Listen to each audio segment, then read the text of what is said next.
But tonight, we're all here to talk to Fred. No, can we get rid of that thing on top? We have, Uh, it wasn't there you- before.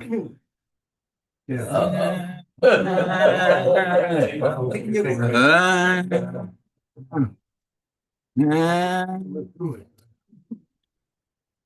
Well, you can do that.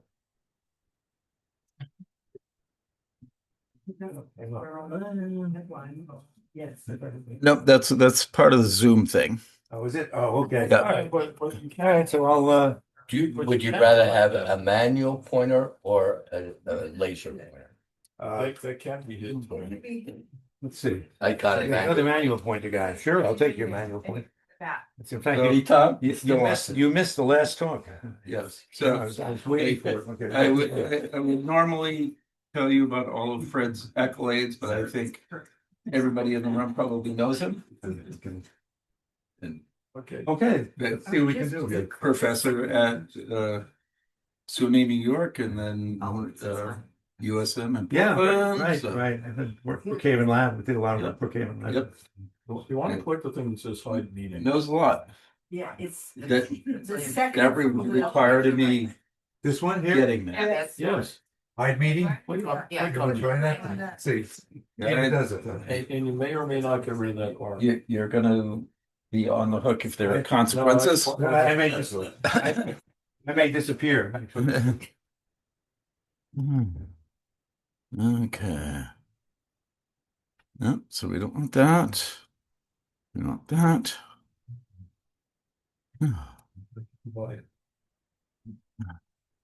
Okay, that is there, and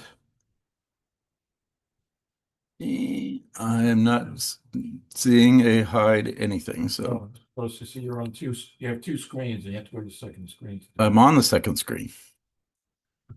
So So that means we're looking at the first screen, so you have to swap. no, you are not looking at the first screen. So All right, I'm okay. wait, I'm okay. we're I gonna don't- power through. Let's go. That's okay. All right. We're gonna power through. All right, I won't talk much about this since it's been sitting up here for the last half hour, so you've got, it's a tough problem here, talking about half a century, that's all I can say. Well, Tom, we got something else along the way here. This now doesn't work. This we have to address, I guess. It was working 5 seconds. I know. Okay, we're gonna do. Maybe we should go back to manual slide. Fix the button. Yeah, I could probably do that, move it manually, but I don't know now that we're Zoom meeting. We're gonna do what we did at one of your. Oh, we didn't give up on the video? I hate to do that then. Yeah, okay. Might explode. How do you get to the next slide? Try again. I did. You have to point that at the computer.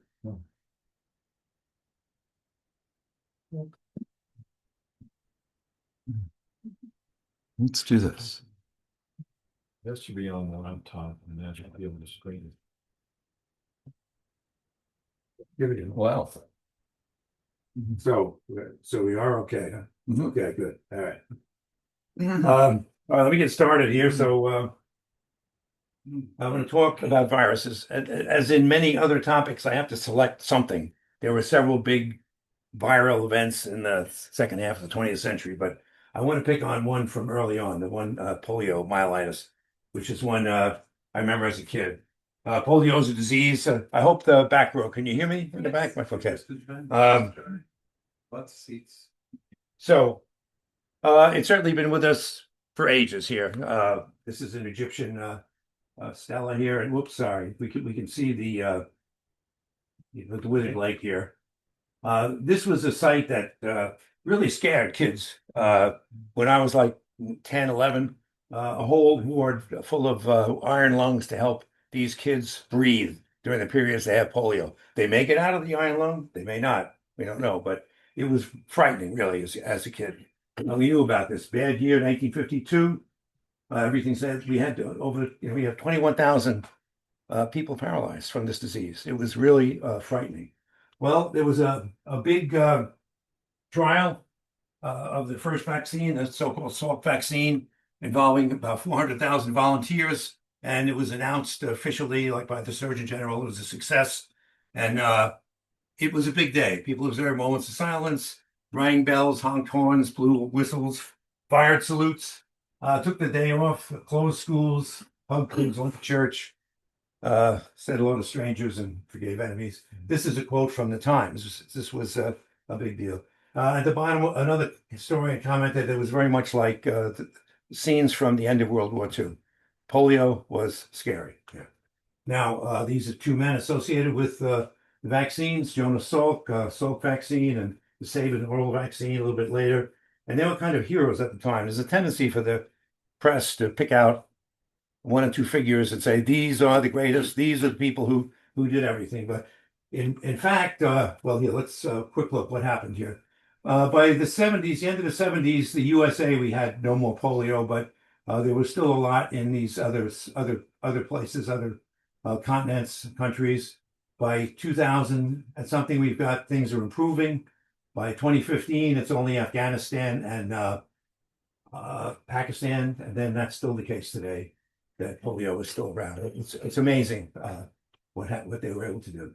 Well, the key background here, there was a group at the Children's Medical Center in Boston who were working on all viruses, and the key to being able to make a vaccine for a viral disease was to be able to make lots and lots of the virus. And this group, headed by John Enders, with Weller and Robbins, they worked out this method for which they won the Nobel Prize. Not on one disease, but they worked on a method to approach all viral diseases. In fact, Enders is known as the father of modern vaccines. We don't know him. We all know Salk. We remember that name. But this is really the guy here. And but he was a very unassuming character. He was not interested in the limelight. He could have pushed it. The feeling was that some of the accolades and given to Salk and Sabin were they should have been divided among many others. Here's his Nobel talk, Enders' Nobel talk. I've got the whole list of references here. And the way he saw things, he's got 96 authors mentioned. And if you look hard, you can find Sabin or Salk, but they're not the big issue here. The point is, we wanted a general approach to viral diseases, and that's what Enders really was responsible for. So his work really, all of these vaccines came from ultimately the Enders group's work. All right, so that's going to be it for viruses. Now we actually come to someone that's science. What's going on in the sun? It's something that astrophysicists worry about, astronomers. It's a big issue. I mean, as long as the sun comes out and we can get warm on a summer's day, that's the end of it for us. But these guys want to know. And the other way to put this, that famous old song, "Where Have All the Neutrinos Gone?" And that's what we're trying to find. Neutrino, 1934. Enrico Fermi, who we met before when we were talking about the Second World War, he came up with the idea that explaining nuclear reactions, we needed a new particle. He named it the neutrino, which is Italian for little neutral one. And he also, along with this, he introduced a fourth force of nature, which is really pretty dramatic. I mean, talk about earth-shaking things. And he put together this theory of how we can handle some nuclear reactions. So Pauli and Dirac had known, they said, there's a particle missing. We need a new particle. But he was the one who kind of formalized how it fit into the physics here. So he wrote to Nature, he got all this stuff together, and Nature wouldn't publish. It's too abstract. It's remote from reality here. We're not going to publish this stuff. Even though he was a well-known scientist, they wouldn't publish. Well, 20 some odd years later, neutrinos were observed in the lab by these two gentlemen, Rines and Cowan. And once we had that there really were neutrinos, and we looked back at the sun, it had all these reactions in the sun of importance were producing neutrinos. So that in fact, there are millions of trillions of neutrinos. In fact, it's not sundown yet, so you're being bombarded right now as you sit here. If you survive the lecture, you will have been, billions of neutrinos will have passed through you.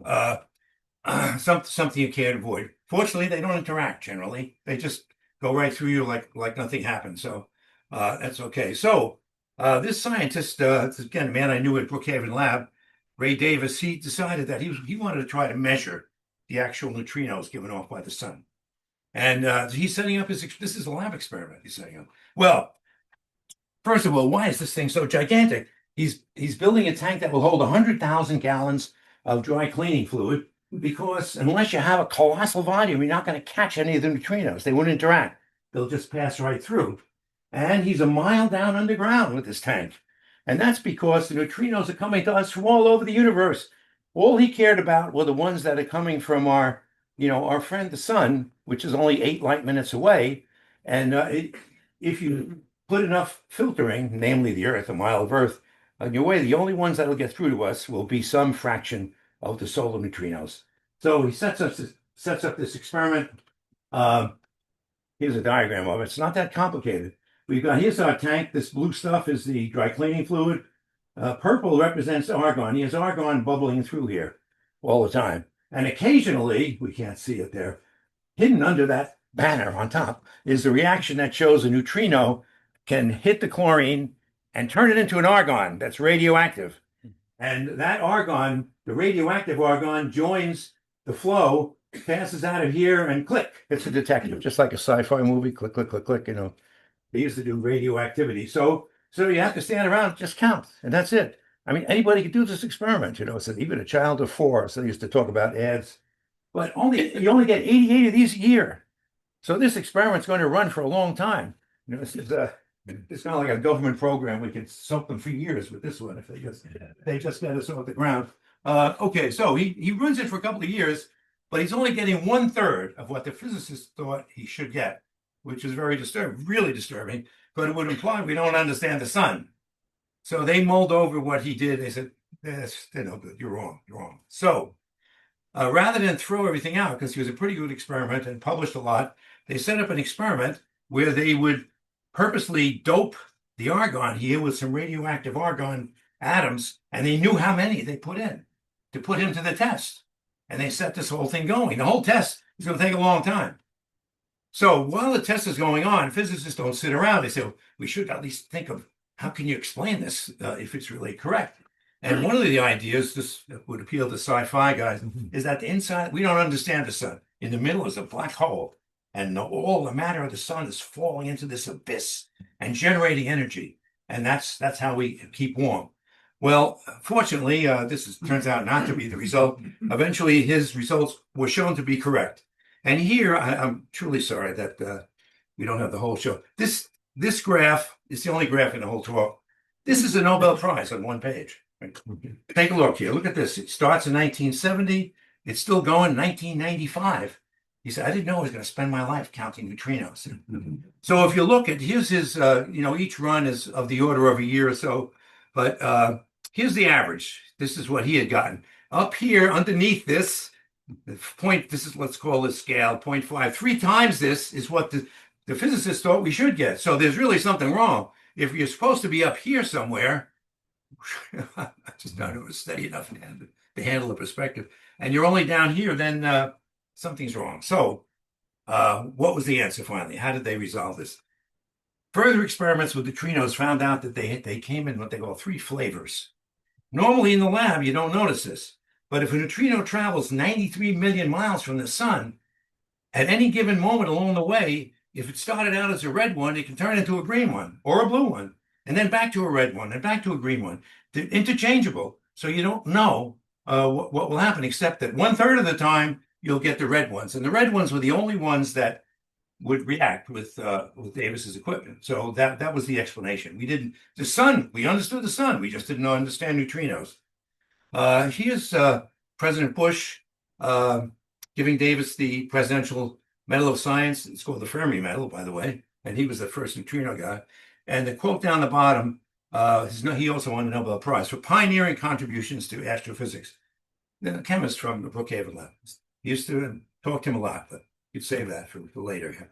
Well, the neutrinos, for those of you who like sci-fi stuff, they turn out to be really important in understanding supernova, the Big Bang, and they think, remember, our universe is matter and not antimatter, that they may be involved. And why that's the case, we'll find out.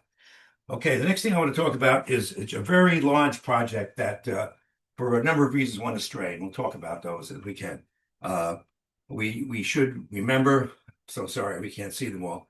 We should remember the crew. That's really the key. We've got 6 professional astronauts plus Sadly for us, hidden here is Krista McAuliffe, New Hampshire school teacher, teacher of the year, just a citizen, regular citizen, and she's in this crew.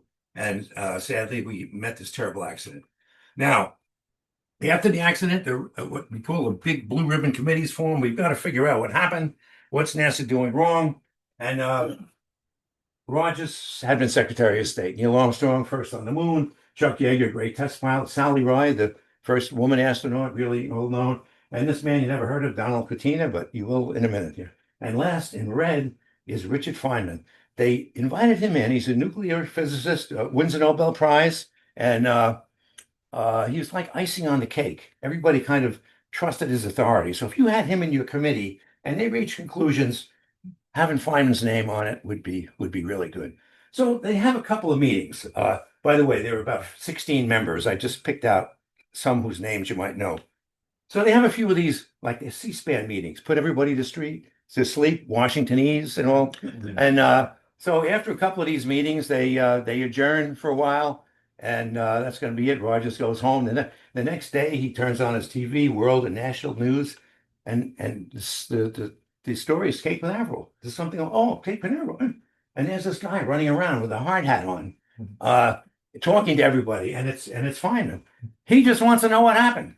He doesn't want to sit there through all these Beltway type meetings and stuff. And so he goes down, talks to the engineers. He learns a lot in a very short amount of time.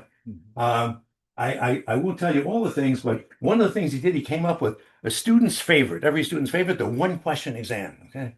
So he gets a couple of administrators together and he said, I just have one question for you guys. What do you think the probability is that there's a shuttle accident?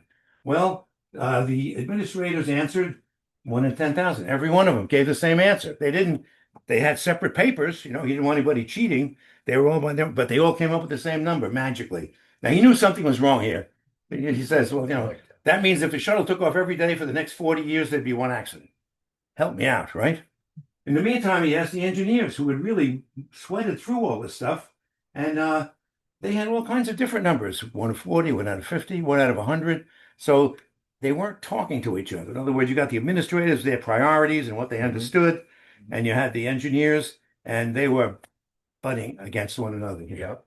Now, Feynman gets invited to dinner by the general you never heard of, Katina, and he goes. They have a nice time. And during the meal, Katina says, when I'm not being a general, I just like to go in the garage and I fix up old cars. I rebuild everything. I even rebuild engines, he says. I'm in the middle of one now. And Feynman says, oh, yeah. He said, do you want to come down and see it? Feynman says, oh, yeah. Now, Katina knew that Feynman was a real character. His washing machine, Feynman said, broke at home one time. So called him in.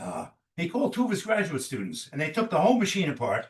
His wife looked into the laundry room during the day and saw all these pieces on the floor. But by the end of the day, they had it working again. So Katina knew this guy, theoretician that he was, liked to fool around with stuff. And excuse me, the general says, look, I'm at this moment. I'm rebuilding this engine. Whoops, I've got everything done. But I have to put this gasket. You see, this is a gasket up here, which we can only see part of. It's called the head gasket. And it fits right on top here. And above that, you put what we call the head of the engine. And he says to Feynman, he says, that gasket's so important. It has to fit just right. Well, when I put the head down, some gases will leak out. So Feynman looks at Tina, and he knows exactly what he's saying. He's a Washington guy. He owes his job, his pension, everything else to Washington. He can't come out and say, this is what happened. This is what's wrong. You just can't do that. But Feynman can, you see. Feynman can. And he understood. He knew he was being played, he said.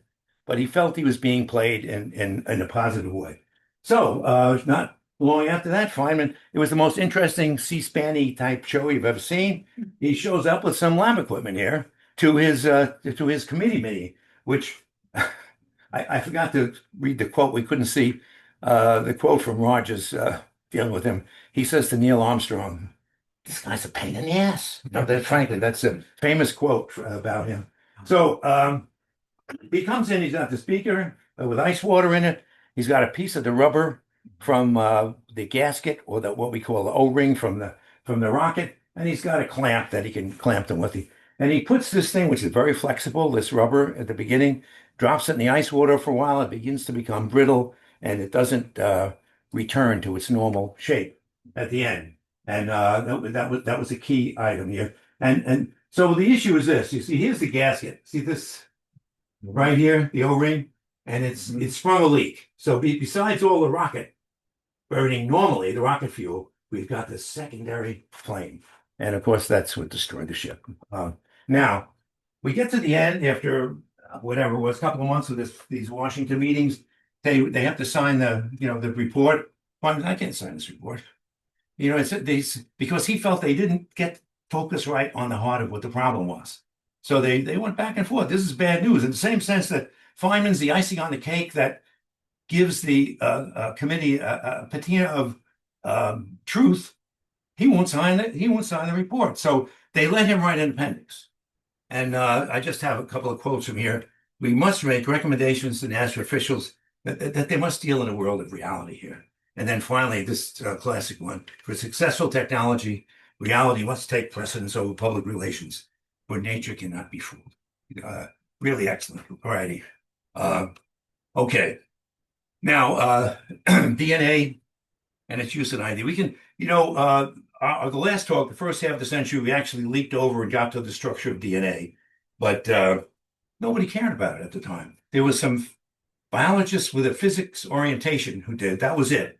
But as time went on, and we could see what we could do with DNA, it became more and more important. So that if you know nothing else about science, if you just watch a few police procedurals, DNA, it's always around. So we go way back now into the 1980s. One scientist wanted to use DNA to identify. He thought he could be used for identification. Now, here's our genome here. The double helix, we have a little section of it. Each of these vertical bars is a base pair, and your blueprint is 3.2 billion of these base pairs. Okay, your so-called genotype. We already talked about genomics, so you know about this stuff already. So, in any case, we have sections of where information that we call a gene is packed in here, and usually the gene information, it'll make some kind of chemical that you need for your as an organism to live. All right, and then we have here's another gene. We 30 some odd thousand genes we actually have. But this area in between, originally it was called, in fact, it says it out there, it was called junk DNA. We know more about it now, but for the most part, its base pairs are not defined that well. They can vary quite a bit. So this scientist said, well, let me take a look at this. Maybe I can find something in that area because it's going to be very variable. In other words, if this makes a chemical you need to live, then my gene for that and yours are going to be very close, if not identical, right? But if this is an area that's kind of freewheeling and we can put what we want there, that's not going to be the case. So he focuses on that. And here's Professor Jeffries. And he did a number of experiments, and we're going to see what he did learn. But he eventually got results that he was hoping for. He said it was so exciting. He said, as I looked at those results, I knew in 60 seconds what I was going to do for the rest of my life. It's kind of like Davis spent 25 years on neutrinos. So he's saying, here's my professional career. And what he did, he got so excited, he went around the lab cutting himself, leaving drops all over on all the tables. And to go back later, could he identify himself? That was this question. So, well, he's working on this issue, and we'll just mention one thing he did. This is in the junk DNA area, so-called junk DNA. We find that there are these repeats, the CTGA, or the code letters. So we get this like a little stuttering CAG, 5 of them in a row. And this is Dad. His 2 strands of DNA actually has different numbers of these in the open in-between gene area of the DNA. So we call him a 5-6. Mom turns out to be 4-7. And then baby, of course, picks up one from the blue team, one from the red. And we get this and other possibilities. But that's as much as his work is. Now, this will not identify people. We can't just do this one. But if we have 30,000 genes, it means we got 30,000 spaces in between the genes. And the more of those you characterize like this, the more precise you get. In other words, if this is right 90% of the time identifying somebody, then doing 2 of them will be right 99%, and so on. So that's our story here. Now, he's doing his work at the university, everything's fine, but this case came up in Wales, and it attracted a lot of attention. It's called The Body in the Carpet. They were digging up a garden, patio garden or something, and they found this rolled up carpet. They knew there was something in it. They peeked, they could see skeletal remains, skull. They took that out, and they found by examining things, it was a young woman. And they also found that she was kind of there maybe at least 8 years or so. And they started looking through their records about young people who'd gone missing during that time. Nothing. They can't find anything. There's no record of this person. Now, so normally this thing would have made the headlines, body in the carpet, maybe once or twice. But now that we don't know who she is, that we can't find out who she is, it's a big story. So they bring in an artist working from the skull. He creates this bust of the person. And don't you know, they get a tip from someone. Say, it looks like, Karen Price. I knew her. She disappeared 10 years ago. And she was living in like a home for, if I can use the word, wayward girls that they were having a difficult time managing their behavior. In fact, her parents had given up on her. They couldn't really take care of her. And that's how she ended up at that home. But if it's Karen Price, excuse me, the parents whom they found should be able to tell us. They look at their DNA and they bring it to Jeffries, and he says, yes, they are the parents. This is Karen Price. A very sad story. This is the best picture I could find of this poor young woman who nobody cared about here. Now, last one, of course, we could spend the whole hour now. Forensic DNA. We know that's the story, but I want to just pick this one case because that first one was just ID. In fact, Jeffries, by the way, he was asked to ID Joseph Mengele's remains. They had a lot of circumstantial information, but they also had remains that had DNA in it. And he was able to show, because they got the DNA of his son and his wife, that in fact was Mengele. Okay. Those of you know who he is, fine. Here we have 2 young women, teenagers raped and murdered in the same geographical area, 3 years apart. The police took samples of semen from both young ladies, and they went to Jeffries. They said, look, we want to know if it's the same guy. It looks like he has the same MO, but we want to know. And Jeffries, in fact, says, yes, it was the same perpetrator in both cases. Now, the reason I bring up this case, it's like many others, except it is the first, but people had a different view of DNA then. There were no genealogy sites using DNA. There were no databases. So the police came out and said, look, we'd like people to volunteer their DNA, men between ages of 17 and 24, and it would help us in trying to eliminate suspects here and maybe find the actual perpetrator. So they actually got 5,000 volunteers. This would not happen today. The police would not announce, everyone in Portsmouth, give us your DNA so we can eliminate you from a crime. But way back then it did. Well, it turned out they couldn't find it. They couldn't find the guy. So someone overheard a conversation in a bar. 2 young men. One man says, well, look, I gave my DNA in. Did you, for this situation, did you? And he said, I gave it in twice. So what do you mean you gave it in twice? Well, I got this friend who's been in trouble with the police before. And he said he just didn't want to stick his neck out. So I went in 2 times, used his name in a second, and submitted the DNA. Well, of course, they tracked down that guy, and he was the murderer, with the appropriate villainous name, Colin Pitchfork. He was responsible for these deaths. Okay, here's a quote. If you want to bring people science, this is from Jeffries here. Teaching science using rape, murder, mayhem, the story of forensic DNA. If you can't get people into science that way, you give up. Men walk on moon. I remember this. And whatever else happened in the century, for me personally, this is the biggest thing that happened in the century. I actually remember watching this live on TV with Liz, my daughter Liz, who was 2 years old. I'm sure she remembers it well. And but Men Walk on Moon. We have to go through this because it tells us something about challenge and disaster, by the way, looking backwards.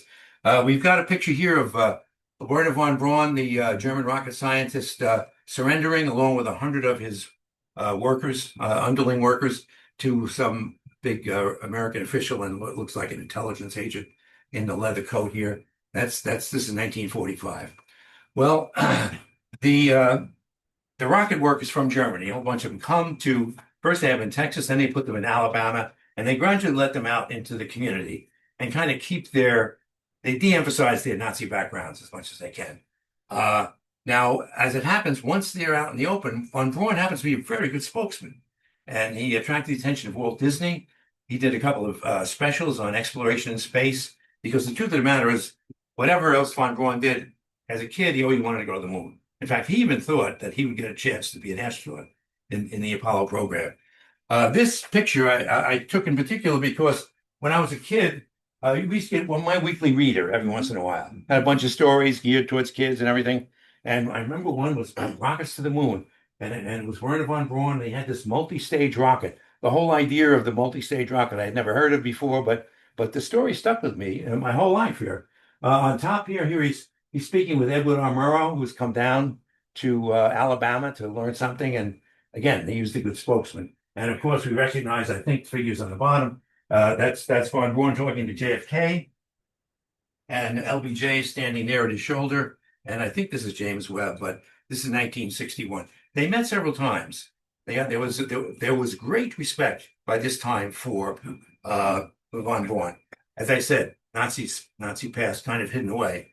Now, in fact, von Braun and his wife were supposed to have dinner with Jackie and JFK November 25th, 1963, the day that JFK was buried. So now, JFK, when he came into office, he put up a bunch of questions, and he sent them to von Braun to see if he could answer them. And I think I could work that out. The concern was this: the Russians were ahead of us. Sputnik went up, then Laika the dog was in orbit, then Yuri Gagarin. The Russians were ahead of us. Our program, the Vanguard program, the satellite, it was a disaster. It failed. It never put a satellite in space. So we look bad. It looks like we go behind. So Kennedy wanted to know could we send someone to the moon and back, a group to the moon and back? Number one, he wanted to know that. And von Braun said, I think we can do this. And then he said, how about the Russians? Are we so far behind? And von Braun said, we're not that far behind. Because looking at the payloads they send up, a few 100 pounds, that's not enough. They need a giant booster if they intend to go to the moon. They haven't done it yet, and I'm sure that we could catch them. In fact, he said to JFK, he said, look, I think we can get to the moon and back, 1967 and 1962. There's a famous speech of JFK's in 1962, which is taking a whole hog from, what von Braun says here. We will go, because by the end of the decade, we'll get to the moon because it's hard. And, you remember the story. But the point was, he was just an accepted authority. Besides being a good spokesman and everything, this guy knew what he was talking about, right? He wasn't just an administrator or leader that way. Now, the rocket he had to make to get to the moon, 365 feet long, we've certainly seen it before. This is the key, the giant booster that nobody had. And if we got that going, we could leap ahead of the Russians, and they wouldn't have a chance. Here's some normal size, second stage, third stage. And sadly, JFK never got to see this, but he did see a model of this. He couldn't believe how big it was. It was, over 7 feet tall. The rockets they had were about a foot tall that they were actually shooting off then. And he said, you're going to do that in just a few years? And of course they did. Now, here's von Braun standing in front of this booster that really was his baby, so to speak. We can only see 4 out of 5 of the exhaust nozzles. So, okay, so, but he had done this. This quote here, which I'm not going to read the whole thing. It's from Smithsonian Magazine, 50 years after we went to the moon. And they said that once he got this thing going, it worked right in time. It just did not fail. And that was crucial. In fact, I'll say this, historians said, if we didn't have von Braun there, it would have taken years longer to get to the moon. Further, one of the advisors came back later on and said, if we didn't have von Braun in charge, we would never have gotten to the moon. To this day, we would not have gotten to the moon. But that should be the end of the story, a great story. However, we have to realize that this history has to come out, and it should come out. This is von Braun in the 30s at his rocket facility being visited by Nazi bigwigs. He and one other guy were kind of in charge of the whole program. And he's a Nazi, 1933, SS, 1939. Did he have to do it? Okay. In any case, then here's the really horrible thing. to get Hitler's rockets to be landing on England and London and Belgium, they needed a crash program involving thousands of people. Here's a V2 rocket on its side, and here are the concentration camp prisoners, thousands and thousands of them working all the time, horrendous schedules. Just we don't care if you die. They figure at least 20,000 concentration camp members died in this effort to build the rockets and have an impact on the war. That was really the goal. So Buzz Aldrin, when he would speak about going to the moon, it was really good this way. He would talk about, I have to thank the hundreds of thousands of American engineers and scientists who worked on this. But he said, I also have to remember the 20,000 or more concentration camp inmates who died in the efforts that really started the whole missile rocket thing. We're working on the backs of their horrible, horrible enforced labor. So that's okay. Yeah. Tom Lehrer, the satirist from Harvard, okay? Satirist from Harvard. He had a song. I can't sing the song, but I can't resist. Once the rockets goes up, who cares where they come down? That's not my department, said Warner Buffett, which is the way he acted, although he was definitely involved. Yeah. Now, here's one that's different. In fact, this may be this is the person you definitely did not hear of, but he's someone who turned biology upside down. The idea of natural selection and evolutionary medicine.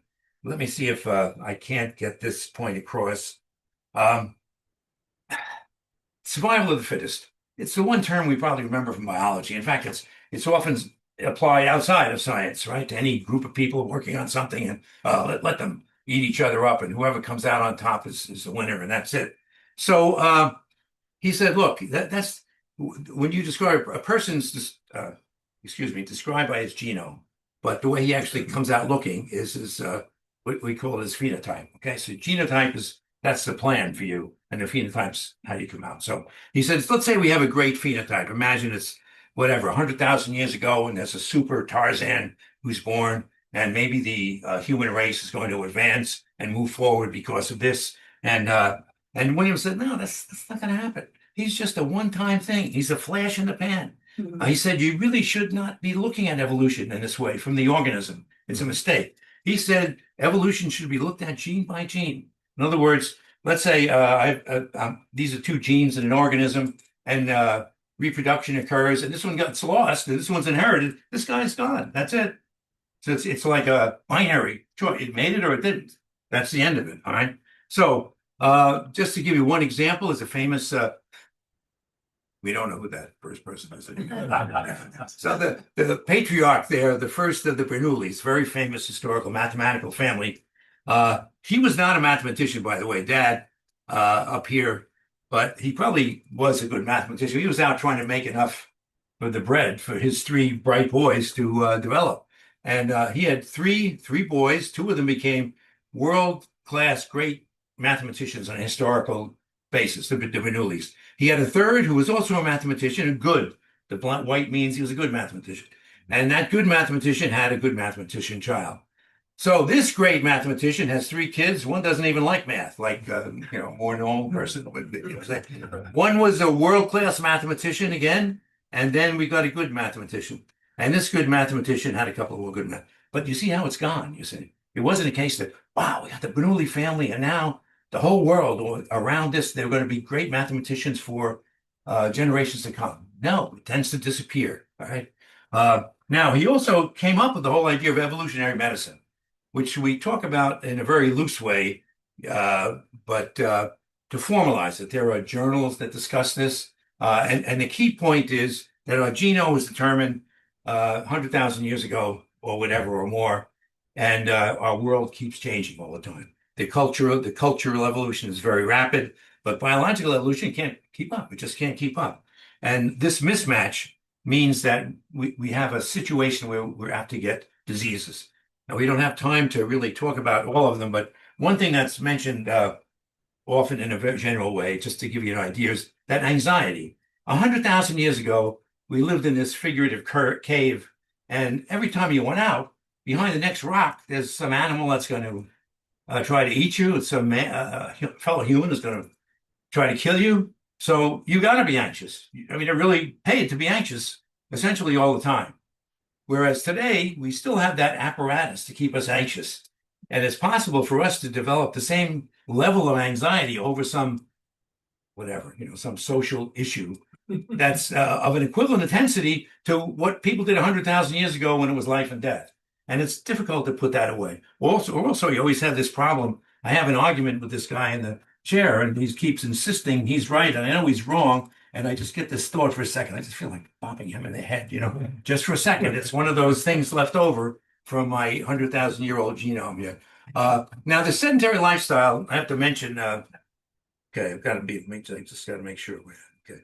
Sedentary lifestyle presents a problem I had never thought of myself. In those days, we were back in that cave 100,000 years ago. If you were sedentary, it was for two reasons. You were real sick and you were trying to get better and you needed rest, or you had been wounded by another person or an animal and you were trying to heal. Those were the only reasons. Now, today, we can sit around and do nothing anyway, and we still have this 100,000-year-old apparatus saying, what's wrong with this person? He's sedentary. What's wrong? So you reach out for your next bag of potato chips and you hit your wrist and a message goes out. There's something happened here. And you could conceivably get some kind of an inflammation here over nothing because the apparatus is there. They know something's wrong if you're sedentary, but our world isn't quite like that. I just want to mention this thing about walking here. I'm going to save the details on this, but in real life, if you look at things like Kenneth Cooper's aerobic books and stuff like that, it's if you could walk this long, we can't spend our lives doing this. But I met a lot of people backpacking on the Appalachian Trail, and after 4 months on the trail, there was a woman with diabetes that she could manage very easily now, and it's always been a problem for her. There was another man with tremendously high blood pressure, and after 2 months, he had normal blood pressure finally. And finally, there was a cholesterol guy with terribly high cholesterol, which was now normal. So if you can go out for 4 months and walk for 8 to 10 hours a day, you're okay. But you say to yourself, well, what happens if I get injured? Well, then you die. 100,000 years ago in a cave, we didn't worry about that too much. We just didn't worry about that. So in any case, here we go. Here's if I have a minute at the end, I'll mention him. Very gentle, nice man who turned biology upside down. When he died, I was amazed. I turned to the obituary page. The whole page was discussion with him because he made biologists see the world differently. Okay, I have to mention integrated circuits, not necessarily too exciting, but many of us remember tubes, vacuum tubes. The first big American computer called ENIAC had 17,000 of these tubes in it, countless of these other components, which we won't even mention. 2,000 square feet, as big as the condo that Judy and I live in. That's how much space is taken up by this. 60,000, of course, it would go through the floor. 60,000 pounds it weighed too. And as soon as you turned on the key, it was like a NASCAR at 180 miles an hour, 200 horsepower to keep this thing going. Well, there wasn't going to be much future for computers. There'll just be big things housed in universities that will go get information from them. So there were people who wanted to change that situation. One of his name was Jack Kilby, another man named Noyce, who worked on this. He said, maybe I can make circuits and not have those components. Now, this is a real problem. These tube companies had been in business. It was like you just have to, they would go on forever. Nothing would change. And these component companies, we'd always be making components. Well, this engineer comes along and says, well, maybe I can make a circuit. Don't use any of those components, not use any of them. Well, Jack Kilby comes to work for Texas Instruments. Just as the factory closes, it ended up the company, to keep things efficient, everyone took the same vacation. Well, he shows up first day of work. He has no vacation time. So they said, just hang out and do something for a couple of weeks. We'll all be back then. So he set out to make a little circuit. And this is a piece of silicon into which he's etched a number of patterns, which can reproduce the circuit effects of physical components. Now, this, by the way, this is only an inch across in this picture. Kilby always hated this. He said, this is the first one I made. He said, if I knew that people are going to be looking at this 40 years later, I would have made one that looked nice at least. Mm-hmm. So here's his patent diagram, describes the circuit. But see, in other words, this replaces 4 or 5 components right there. Mm-hmm. Now, as time went on, there was a battle. The heritage people, they felt their tube companies would go on forever, and those component companies would go on forever. They fought, we don't want these. They're not as good as ours. They're not as precise. And yet, when the Apollo, they were getting better and better, these kinds of circuits. The Apollo program said, we're not going to use any tubes. We're not going to use any components. We're going to use integrated circuits. And it was a tremendous boost. And it was kind of the death knell for that. Now, I'll just mention this. Here's 200 years, the slide rule. This is a fancy version, but that's the way scientists and engineers did most calculations. Now, Hewlett actually went to some of his engineers, Bill Hewlett. He said, look, once you, these miniature circuits, we should be able to make a calculator that does all that. And they said, oh, it's going to be hard. It's going to be slow. They were picturing all the difficulties. He said, look, don't worry. I only think we'll sell 10 or 15,000 and that'll be the end of it. Well, they sold 15 million. Okay? The world changed. Here's one that to me told me the world was really changing. In 1974, they sent a mission to Mercury, flyby to see the surface of Mercury. We kind of knew it had no atmosphere. It was going to look like the moon, but still it was Mercury. So the rocket goes off. Mercury spins in its orbit. The rocket travels, and bingo, take the pictures. They're there. Everything came out. You know, it was really there when they took the pictures. So there's you're down in Cape Canaveral. Everybody's standing by his terminal, clapping, and we got good results and hugs and all. And that's the end of the project. So we thought that was the end of the project. But a couple of days later, the director got a call from one of his friends who was not involved. He said, "What are you going to do in phase 2?" And the director said, "What do you mean phase 2?" He says, "Well, look, I worked it out. The probe's coming back in about 6 months. It'll be even closer to Mercury." So they hadn't thought about this. But he was at home with a desktop computer, made by Hewlett Packard, by the way, not as small as a laptop, but a desktop computer. He had done his calculations on the orbit of Mercury, on the path of this rocket and how it would travel. And I said, my God, this guy at home, working on his home computer, early home computer, was able to tell these people spending hundreds of millions of dollars what they should be doing. It was, I knew the world had changed, okay? Here in 1997, we move forward. These circuits have advanced, and they finally decide to tackle the big one, which is to beat the world championship in chess. But 1997, the computer they built, Deep Blue, it was built only to beat Garry Kasparov in chess. That's all. It had no other function, by the way. It was 6 feet by 2 feet by 3 feet, weighed 1.5 tons. This is with the miniature circuits with no components. It was still absolutely colossal. Not only that, they had 2 grandmasters helping them. They kept modifying the program. There's a lot of skullduggery there that 1997 that Kasparov probably would have won if they just played it straight. But in any case, they beat him, and but it took that thing. It's like the size of 2 giant refrigerators, right? Well, here's my cell phone. I can load a program into this. It would beat the world champion in chess today. That's how much things have changed in the 21st century. Pretty remarkable, really, here. Now, MRI. Let's see how... Okay, I can do here with MRI. How many people have had an MRI? I've had a couple, you know, for some time. Oh, good. No, they should be more and more common, and they should replace CT scans as much as possible, but we'll see. MRI. Now, the only thing I'll point to you is the patient or victim, whatever you want to call them, is going into this big machine. This circle is because there's a big coil of wire in there. Okay, that's at the heart of things, and that will be what's inside. Here's the man who is the father of MRI. Paul Lauterbur, a chemist at Stony Brook University, whom I knew. I could even have worked for him if at different circumstances I would have. And I showed Bob's big boy there along with him for a reason. He considered it to be inspirational food. He was taking a friend out for dinner and having one of these burgers, and he realized when he took a bite, they were talking about why MRI wouldn't work. In other words, conceptually they had it, that they might be able to do it, but the physics of it and stuff was not working. But he said he took the second bite of the burger, and all of a sudden, all these problems he thought he could never solve, he saw the solution to them. Now, I'm assuming he finished the burger, but shortly afterwards, he went out and got hold of a notebook. Now, I have written laboratory notebook here, but I'm sure it was not. It was a business book, but it was a well-bound book, like a journal or a ledger. And he spent the whole night writing everything he thought about MRI and what he thought the future of MRI would be. And again, for 25 years, and he was going to spend 25 years on this project, actually. So he goes to a lawyer as soon as he can. They countersign each page, which is what you do for priority. And then he's kind of all set to get off the ground. Well, he submits a paper to Nature, and they say, this is really weird. We don't want to print it. but he argues back and forth, and he's published a lot of good stuff. So they do publish it. Immediately, 3 Nobel laureates say it's not going to work. It's impossible. In his Nobel Prize lecture, Lord said, when I heard that these 3 guys said it wouldn't work, I knew I had a good idea.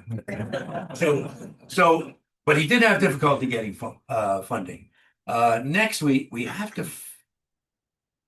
There we go. Okay, you have to do a little science. I hope you can see. This is a general science experiment that I hope you did, where your teacher had a coil of wire. He usually put an iron bar in it, and then he hooked both ends of the wire out to a battery, and you'd make an electromagnet. I don't know, 7th grade or something, and did that. It's kind of neat. It works, and it's a very useful thing. Now, what we're concerned about is what happens inside the coil. We're not out to make an electromagnet. Now, even if there's nothing inside the coil, there's a very strong magnetic field. Here's a cutaway view. In other words, somebody took a slice in the middle of the coil. Here's the top of the coil. Here's the bottom of it.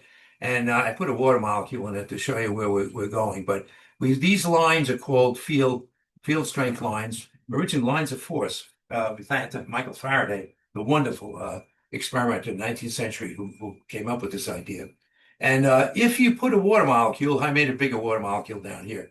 It turns out that hydrogen atoms in H2O have significant magnetic properties. When they're isolated, it's very strong. But even in the water molecule, they respond strongly to a magnetic field. So if you have a water molecule, a magnetic field, what will happen is the hydrogens are going to line up there. They have like an axis, like the north-south axis of the Earth, that it'll line up with or against the field. Okay, so what I have here, rather than just one water molecule, I've got a big bag full of water over here.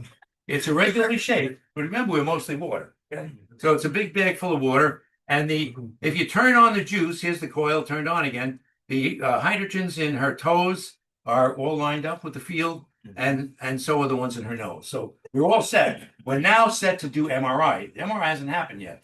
We have a small transmitter that we can send in radio waves into the sample of water, and the hydrogens in different parts of the body. Let's not look at the whole body here. Let's just look at the brain. Okay. What I've done here is I divided the brain up into little glasses of water here. They're pixels, really, if you will. And inside each of those pixels, we've got the stuff lined up because the magnetic field is turned on. And the truth is, in real life, the number of these pixels is like 1,000,000. Okay. So I can't show the 1,000,000, but that's what we have over here to get this picture. Now, what happens is we send in our radio signals. By the way, we can use 90.1. It's like the NPR FM station for Maine, I guess. No, and that might be the one that causes them to flip. The energy in that signal might be enough to do it. Now, what we find happens as we go through the whole, like 88 megahertz to 106 or thereabouts, that we get different hydrogens flipping at different situations. The lowest one, you see these areas are cerebrospinal fluid. That's essentially water. And they flip at the lowest frequency. So we get that signal from them. In the meantime, not to do too much here, we've got the gray matter, which is much more dense in terms of atoms around it and stuff. That's going to flip at a much higher frequency. So what we do is we catalog all these differences that we get. Now, this happens to be one slice. Remember, the MRI will give you slice after slice after slice.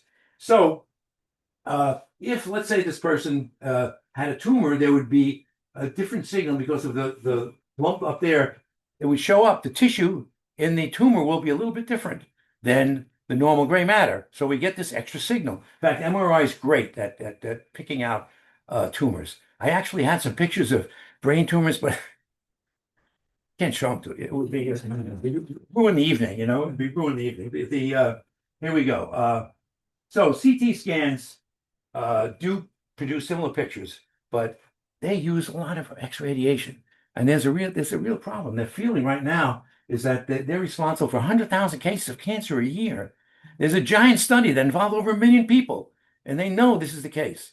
But they're easy to use. You can get them done real quickly, and maybe in time they'll be controlled a little bit better. On the other hand, the MRI is only using radio waves. I mean, right now, as you sit here, 90.1 megahertz is going into your head.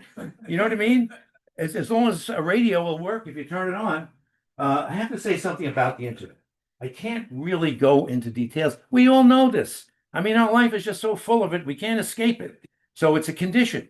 It would be like describing symptoms of a cold to you. Okay. So, but let me go back. It turns out, believe it or not, there's one guy who's really responsible for him. We can't see his name. It's Tim Berners-Lee. Yeah. He worked at CERN. He was a computer scientist. And what they wanted to do, CERN now, it's got scientists from all over Europe. So we've got guys up in Finland here, Paavo Nurmi or whatever, he's up in Finland, and Harry Garcia down here in Spain. They want to know how their results are going. They all got together in Switzerland and worked on everything. And as soon as they get numbers, they want everyone to share. So he comes up with the things we already know about: the server, where all the documents can be placed, and all these things: HTML, URI, HTTP, even the hypertext working as well as is all his baby. So they iron out the kinks over 2 years within CERN, and then they release it to all the scientists in Europe. And then 2 more years later, 1993, the CERN board, let's give it to the whole world. And that's really the beginning of the World Wide Web here. Now, I will not say more about that, except let me give you a couple of comments from Tim Berners-Lee about this. He was pretty much an idealist here. He said, look, we're going to be judged. How well does this increase the creativity of our children? Well, it certainly helped out in the best situation. Whether or not we can cure diseases more easily, will it help us do that? To some extent, that's certainly true here. Now, can we separate information from commercial chaff? We're not doing well on that score. And then finally, is this promoting democracy? That was his hope, but not so. Finally, last thing, here's Tim. He's still active at now, age 70. Then he was a pretty young guy when he worked on this stuff. They said, how come he didn't cash in? You know, there's all these characters walking around Silicon Valley with $1 billion hanging out of their pocket, and you didn't do this. And his comment was just this: it's what you've done, what you say, what you stand for. It's not how much money you have in the bank. They're kind of a neat character, really. Now, I want to say something about the immune system because we've learned so much about it, and it's crucial to the transplant program. In fact, at the end of the 20th century, we've got, well, let me show you the characters here. At the end of the 20th century, we had about, I think it's like 30,000 transplants a year. This last year, we had 50,000 transplants a year. And organ transplants, when people were polled, not sciencey people necessarily, as to what you think was the big science, technical, medical thing that's happened in the last 50 years of the 20th century, and it was transplants. They felt it was number one, most important, that you could get an organ transplant, which I thought I would not necessarily have guessed, but if I think about it, I mean, I know a donor, someone who's like a professional donor, so to speak. She's not donating to a friend, but she's available for donating, and a number of people who've received organs as well. So I had some discussion of the immune system, but most of them, they took about 10 or 15 minutes. It's so complicated, and it's very dynamic. Parts of it are working against each other. Sometimes it works too well. Sometimes it doesn't work well enough. And I mean, look, I still haven't gotten over the fact that it still knows. I had the mumps 75 years ago, you know, and then it still got a record of that somehow. I actually did lay out something, and did you survive like two or 3 more minutes, you think? Okay. All right. So this is homage to the immune system here. And I'm going to talk about cancer here. All right. Someone gets a cut. This is always a big event when you're a kid. You have a little cut, and of course you get a scab, which everybody, hey, how's your scab doing, and everything else. So what happens is once the scab's over, then you get the immune system comes in and goes to work. The key players are macrophages and neutrophils, and they start killing off all the bacteria, the viruses, the fungi, anything foreign to you. They really start killing it off. And then when they get almost through with that, they come in with the last thing, which is a dose of active reactive oxygen. And that kills everything. In fact, it tends to produce inflammation, extra inflammation as a result. But it's there to get you. In fact, in my reading for this, a person with cancer was receiving chemotherapy, and he survived. He's a young guy, and he did okay. He had so many sessions. They said, "Look, we got to give you this one last session."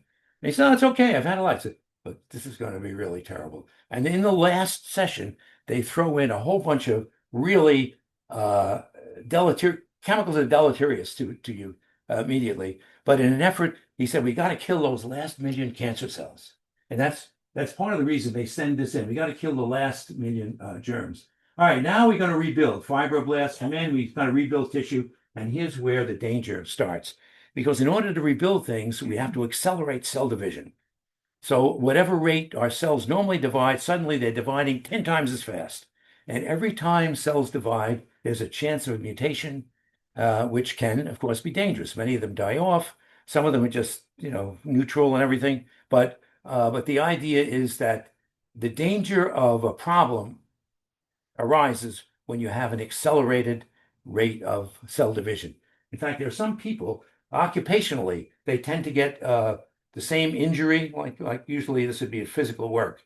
And that's a place where cancer tends to grow because eventually mutations will build up.